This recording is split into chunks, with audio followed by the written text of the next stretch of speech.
We're here with old friend Mike Robinson. We're going to talk a little bit today. Well, we'll talk a lot, but we're going to talk a little bit about the Ferrari Luce, right? Yeah, that's the one. Yeah, and it was really interesting because you just sent me an article that the Italian Car and Drivers Equivalent magazine asked your opinion, as well as some other top designers, what was working, what wasn't working in this car. And so let's talk a little bit about the car first. Some of the good things, right? It's like 1,100 horsepower. It's 0 to 60 in 2.5 seconds. It's all electric, 530 kilometers range. Got all the specs. It's pretty cheap, 550,000, I think I heard. So you know, I could get more than 550,000. 650,000 up to 750,000. I was going to buy one, but I guess that's a little bit threshold. too expensive. Yeah. Yeah. So, Mike, there's been a little buzz on the internet about this car. A little bit, just a little bit. Yeah. And the people are kind of suggesting that kind of isn't up to the Ferrari brand. What's your thoughts on that? Well, the Ferrari brand is one of the most iconic brands in the world of any field, fashion or industry or whatever. Ferrari is the #1 brand in the world for recognizability. And here they come up with a car that no one recognizes as a Ferrari. So how can we possibly create a vehicle that has nothing to do with your company? Yeah. And I think that above all, over all the noise and the rumors and the gossip and the crazy things in the internet, the #1 problem is that they decided to exclude their #1 Ferrari ambassador, Flavio Manzoni. He used to work for me when I was in Lancia. Extremely talented guy. And he's been working at Ferrari for 10 years now. He's prohibited from working on this project. Well, I guess I would ask the question why, or if you have some thoughts on why. Well, and the reason why is because the official reason, they wanted to have a different look for an electric Ferrari. And the real reason is that top management in the Fiat Stellantis group are really good friends with certain people in San Francisco. And so, and they brought in a designer who's well known, but we were talking about this a little bit, a product designer versus a car designer. And you're, in the Italian Car Hall of Fame for cars design and vehicle design. And so you obviously can speak to that, but it seems like there's a lot more complexity with a vehicle than with just a one-off function thing. Right. And when this superstar, Sir Johnny Ive, designed this, he made it a rectangle, and he radiused it, and he's finished. When you design a car, there's 8 million details to look at that have nothing to do with this rectangle. And so product designers have no need whatsoever to create dynamic designs, dynamic forms. This is not a dynamic form. This is a very static form. Doesn't zoom, doesn't move. Doesn't go from 0 to 60 in 2.5 seconds. Certainly. And so when a designer like that creates an automobile, he has no notion where to begin starting thinking about dynamic forms and how to tweak surfaces so they look like it's moving even when it's standing still. And he decided to involve his good friend Mark Newsom to work on this project with him. So Johnny designed the interior and Mark designed the exterior. So here we have Mark Newsom, who already designed a Ford, a concept car in the past, working with Ghia many years ago. And that car is also a very static looking car. The nose and the tail are completely exactly the same, just like one of these, right? So it's hard for these product designers to understand what happens in a car designer's world, car designer's brain. And so they say, well, we'll just make it like we know how to do it. And they did the best they could. But best they could, not only is it not good enough for the automobile industry, not good enough for Ferrari brand, and the entire world is up in arms against this one vehicle. No one says it's beautiful. No one says it's fantastic. No one says this is the car of the future. Everyone says this is horrible. So I like to compare this activity, this action of creating a new Ferrari offshore, using someone from San Francisco instead of using your own design center, with extremely talented design people who have been doing beautiful Ferraris for the past 10 years. Exclude them and give the whole project to somebody else. this like the same problem of brand mismanagement that Jaguar had. Jaguar presented a car last year, and they called it a LLQB or whatever they call it, and only for those kind of people. And they lost all their sales. Their sales dropped from 4,000 per day to one every month. One Jaguar per month. Wow. And the entire company imploded because of this action that they took. So they fired the marketing manager. They fired the CEO. They fired the design director. And so all these extremely important people washed out because they just about killed the brand. Now Ferrari is the exact same thing. They're a very different type of car, but they did a same type of brand mismanagement.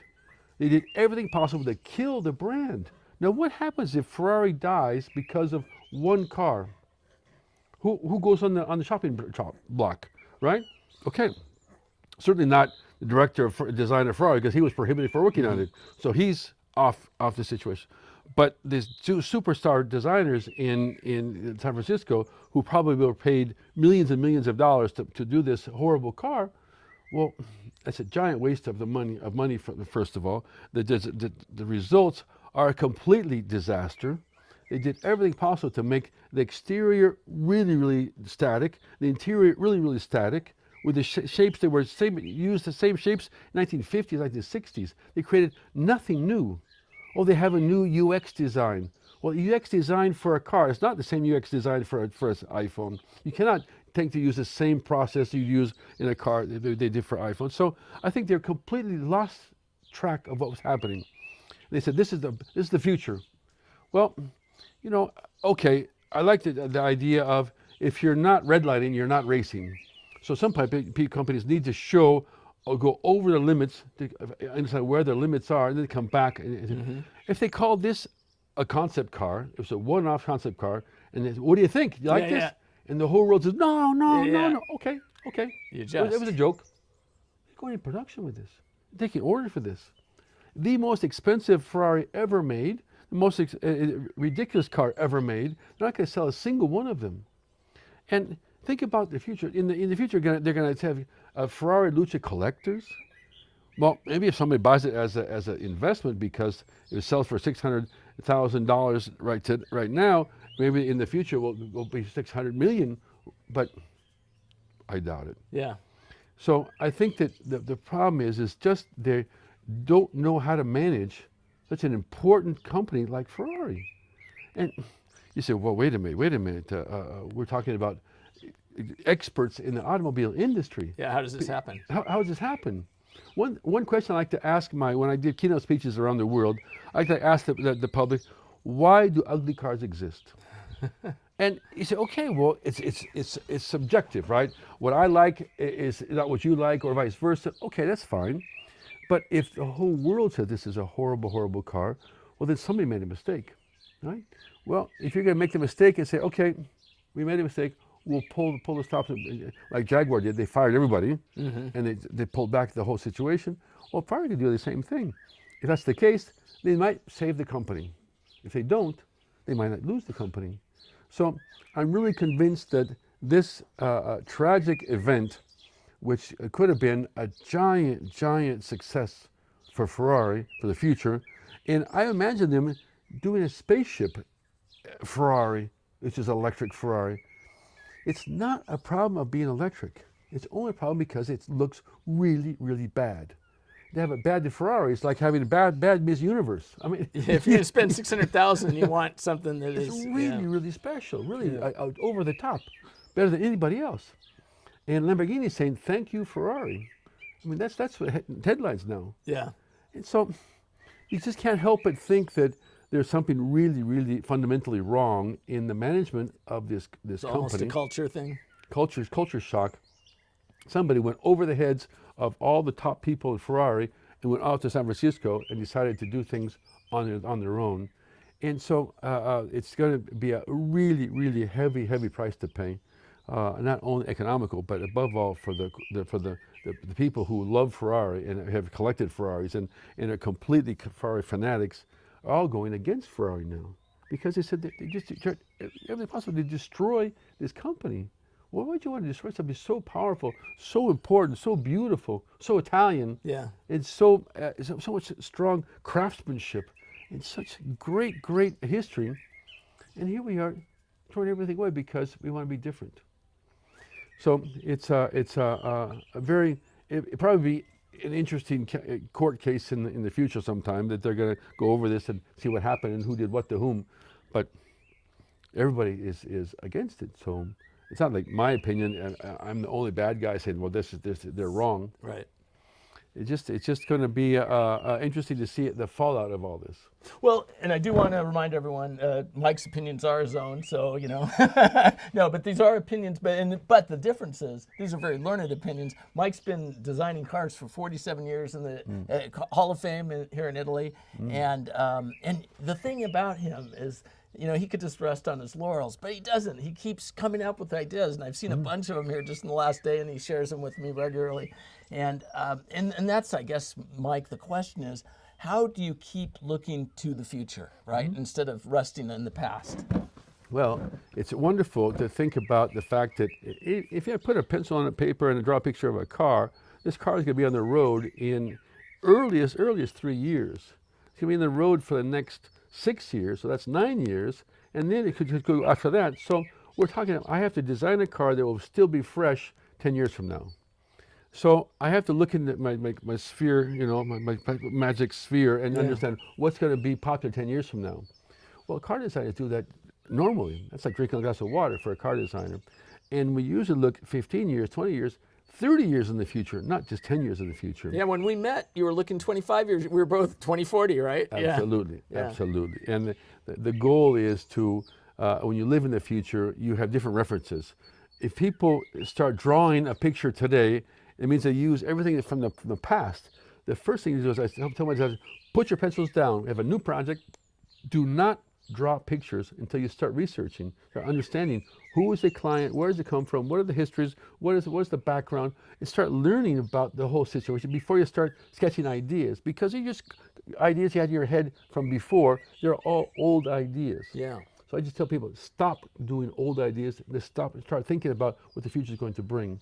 We want to open up the ideas of designing for the future, and oftentimes futurists tend to make affirmations that said that 10 years from now we're going to be doing these things, and they say, yeah, right. There's always a bunch of fake news, but then 10 years later it comes about, and the reason why is because we've been studying the future for the past 47 years, not for the past 5 minutes. Right. And so those of us that live out there in the future really do have a good idea of where the new things are going and where things are out. And we've talked a lot about AI recently. Yeah. And one thing is interesting, they start using AI a lot in fashion as well. And they have AI examine a fashion show. And they ask the AI, so tell me, what are all the clothes in this fashion show that are obsolete, what are modern, what are futuristic? Boom, boom, boom. In 3 seconds, they'll give you the answer. These are all old. No, that's out. These are all today's stuff. These are all things nobody's seen before. That's what car designers do. They have to say, which cars on the street today are all old? Which one are for today, modern? Which ones have never been seen before? Well, it's hard to find a car in the street never seen before. But at car shows, you see concept cars. At the Beijing Auto Show, they had 1,400 production cars on the floor and 70 concept cars. Wow. And most of them were really, really boring. Yeah. Really ugly. But they're doing their best to try to think, what would the future look like if we did the future today? And so there's a lot of money, a lot of effort, a lot of people working on the future, trying to come up with those ideas, and time will tell whether those things are actually going to happen or not. So every time I do a concept car, I have to predict the future. And the best way to predict the future is to invent it yourself. Yeah, it makes sense. The old Alan, was it Alan Kay? Alan Kay, Yeah. He's the guy. The other thing that's unique about you, Mike was the designer of the first eVTOL back in 2011. Yep. But the fact that you are multimodal, it doesn't matter the form of transport, air, train, car. whatever. So that is a unique perspective, right? That you're not pigeonholed into one thing. Right. And one of the best ways to avoid creating obsolete designs, when you design something new, you look at all the cars on the road, they're all old. So if you look at reference the cars on the road, you're doing the old design again. And so you have to reference things that are not cars on the road. Well, where do you find the cars that are not on the road? Well, you look at concept cars. That's one way of doing it. I look at trains. I look at jets. I look at yachts. I look at science fiction movies. I look at all things outside the industry of automobiles, trying to find some form of motivation, some form of inspiration that's not going to be locked into old school existing projects that no longer can give you the light of the future. Yeah. So we have to find a way to break this thing of doing, we call it benchmarking. What are all the competitors doing? Well, the competitors are all doing old cars because they're existing. Right. And anything that's existing, it's not going to be around 10 years from now. Well, the other thing we talked about a few minutes ago was the one of your mentees, I guess, if you will, one of your designers, went back in history to go forward. Yeah, well. And I don't know how much you can talk to that, but that's a wonderful, wonderful opportunity when you use antiquity to create modernity. One of the exciting things about this mix, this paradox between antiquity and modernity, it's like two magnets, and they repel each other. Yeah. And if you click them, they attack, but they repel each other. If you push them together, it creates a great, great energy. This energy, putting these things together, is really powerful. And so when young designers, like this young kid working for me, came up with an amazing idea from 1593, 1593, came up with a fantastic concept, applied it to a new vehicle today, worked perfect. yeah. And it's not only made a beautiful, beautiful vehicle, but also tied to the cultural heritage of that country. And so everybody in that country is totally in love with this new vehicle because of the fact that it has the strong cultural ties. So antiquity and modernity is a very powerful way of making things exciting and not taking a piece of antiquity and copying it, but using it to create great new shapes for the future. And this kind of interpreting things that you find in the past is really, really exciting. And unfortunately, if you look at going back to the Ferrari Luce, you can't find a single thing that looks back into the history of Ferrari. Ferrari won the Le Mans 7 times. They've won so many races. They've won so many beautiful, beautiful, amazing cars. Use that. They did round headlights in the back. Okay, come on, man. Yeah. There was just really, really, really bad use of round headlights in the back of a big box. That's the last thing Ferrari would do, is put round headlights in a rectangular box. They used a rectangular box in the back. So they just don't understand what it means to how to research antiquity, bring it forward into modernity, and interpret it in such a way that it becomes the next generation. So what I expected from this car, to see a next generation of design that everyone's going to be copying. Well, everyone's going to run away from this car, not copying this car. So Ferrari is so full of beautiful, beautiful, beautiful cars that many young designers are copying because they're so enthusiastic, so spectacular, so advanced compared to everybody else in the world. Many of them were done by Pininfarina, because Pininfarina was the top company in the world for many years, doing their Ferraris for them. And why did they ask Pininfarina to do it? Why didn't they ask Manzoni to do it? No, they asked somebody who had nothing to do with Pininfarina or from the Ferrari Design Center, somebody offshore. They completely made a mess of the whole situation. So very tragic situation that hopefully someone will realize that it's going to kill the brand, or if they don't do something very drastic to pull it out. One of the things that I noticed many years ago, when you showed me a sketch you had done, and literally I think you'd gone to bed and you came back with this amazing sketch. The thing that impressed me was you had effectively created a prompt. You could explain it and all, and it was back to what you're saying there. That seems like that kind of ability to create what you want, then you have the talent to actually put it into art form and show other people. But now with AI, having that prompt ability, it seems like that is another gift, right? Well, the wonderful thing about prompt is that my young guys are just amazing about writing these bizarre prompts to do the most amazing things. And how did you do that? He says, well, I just write this. Yeah. And the great thing about AI is that the most beautiful rule for AI is, excuse my French, but in, out. Yeah. It cannot transform water into wine. It just doesn't work. It's not Jesus yet. No, it's not Jesus yet. It's not going to happen that way. And so if you put really bad things in, you're going to get really bad things out of it. And it just doesn't fix things as you think it will. So you have to have a very clear idea of where you're going. Yeah. This vision of what you're looking. Keep your eyes on the horizon, and you'll get there, Christopher Columbus style. And that's what we need to, with the way we use to force AI into the direction we want to go, and not be terminated Right. and just blown to the west and blown to the north and blown to the south. You become it's prompting you effectively, right? Yeah. So the whole idea is to manhandle AI rather than be manhandled by AI. Yeah. And they say a designer that is really good at AI is worth 10 designers without. That's because some people say, oh, no, we don't use any AI in our design studio because it's against all our rules. You'll be gone in about 5 minutes. Yeah. And that's not because AI is stealing jobs, because people that don't use AI are no longer going to be with us. They're just not as productive. They're not productive. Yeah. They cannot possibly use our speeds. We have the incredible speeds of putting our ideas together, presenting them to the client, and finishing the project in record You've time. done some amazing projects in the last couple of years. Maybe you can talk to those at a high level, because I don't know how much you can divulge. But this past client I've been working for, we did 9 fully drivable prototypes in 2.5 years. that's incredible. And that's like one every 4 months. Yeah. And to do a driver prototype, it takes about 4 months, but it's just running, completely running as hard as possible, doing it again and again and again and again and again.